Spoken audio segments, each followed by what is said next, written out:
baseball, the Boston Red Sox, the New York Yankees on Baseball Night in America.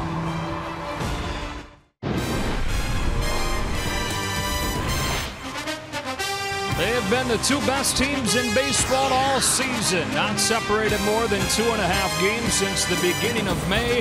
And tonight they play Game 2 of this weekend series. It is the Red Sox and the Yankees from the Bronx on Baseball Night in America, and we are thrilled that you're here with us for it.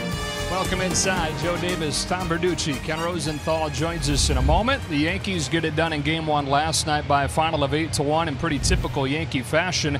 They hit 4 home runs, and they got one of them from Aaron Judge. Well, Aaron Judge in Yankee Stadium, it's like a fine tailor crafting the perfect suit, because his swing is made for this ballpark. The way he can take fastballs and hit them out the other way, well, it's uncanny, and the Red Sox found out yet again last night how well he can do that. His numbers in this ballpark are staggering. That was career home run number 50 for Aaron Judge in this yard in only 134 games. Listen, when you play the Yankees, job one, defend the home run. And it starts with that man right there trying to keep him in the yard. So you've got Judge in one of the more powerful lineups this game has ever seen, and a pretty tough customer trying to shut him down in Chris Sale. Well, Chris Sale, full stop here, the best left-handed pitcher in baseball. And he's actually been throwing harder this month. His last start averaged 98 miles per hour. This is a guy who loves to pitch on adrenaline. And tonight, well, the stage is made for adrenaline. The best left-handed pitcher in baseball against the best home run hitting team in baseball, the two best records in baseball. Folks, tonight, this is the epicenter of baseball. Let's do it then. Best this has been set up in more than a decade. The Yankees and the Red Sox from a Yankee Stadium. First pitch coming up on the other side of this break.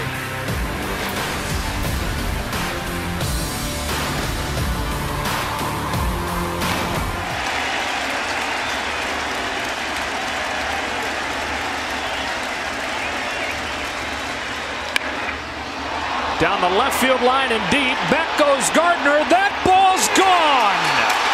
Devers with a grand slam. And the Red Sox with a 4-0 lead in the first.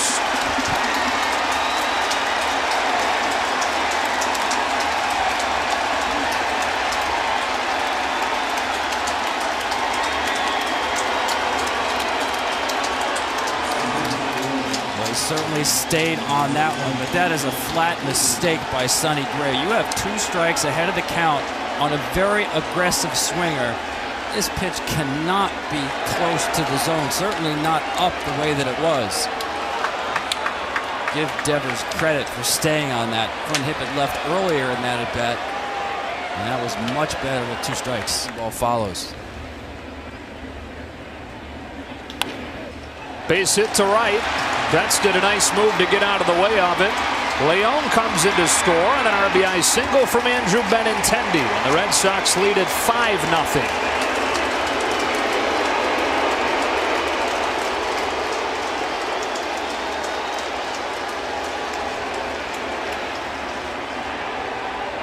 Another mistake. Breaking ball left up in the zone. You see where Romine wants it. Just too many mistakes against any team, but especially this Boston team. You know, I talked about how Sonny was. Martinez goes the other way, sends Judge back to the warning track to make the catch.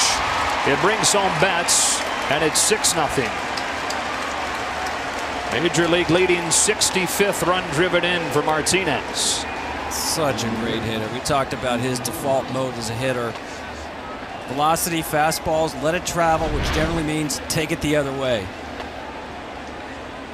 You know, he feels like Sonny Gray is not going to beat him with a fastball, so you can let the ball travel. It's a terrific approach. 4 in the first, 2 in the second through his first 81.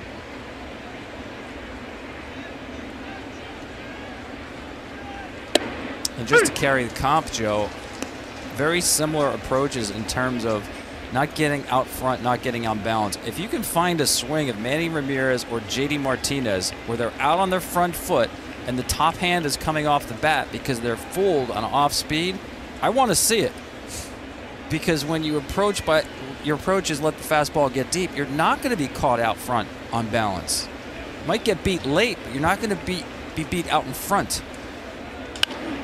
Shoots one the other way, base hit. Bradley's in to score. Betts headed for third, and an RBI single from J.D. Martinez, who's driven in his second run of the night. I'm telling you, that's just poetry what this guy does at the plate. Time after time. Again, this is a fastball that he's going to let travel deep into the zone. It's actually in. And he still barrels it up. Watch that back hip. To me, it's all about the back hip. He stays loaded on his back hip so long. That's why he doesn't. That ball is belted to right field. How far will it go? Into the second deck for Sandy Leon. The Red Sox routing the Yankees. It's 9-0.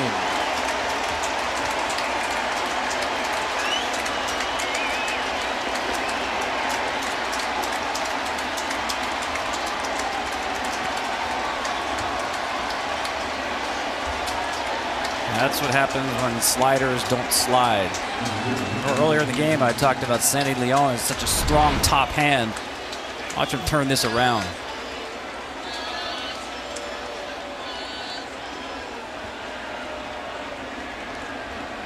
That was loud. Yeah, right away. If you had your back to thing, I got to tell you about Giancarlo. He never swings the bat in the on-deck circle. Another base hit for Martinez. Another run for the Red Sox. 10-0. Never swings in the on-deck circle. No, with Giancarlo. Remember, we talked earlier in the game about his timing being better this month. Yeah.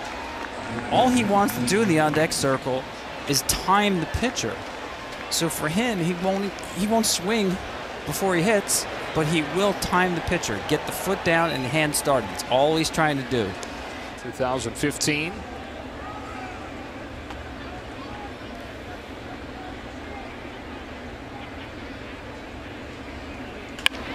Flips his bat out there and serves it into left for a base hit.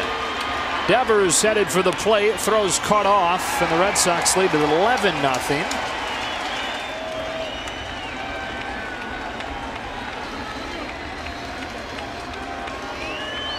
You see them really going almost exclusively changeups to Didi. When you talked about his hot start, a lot of that was doing damage on fastballs.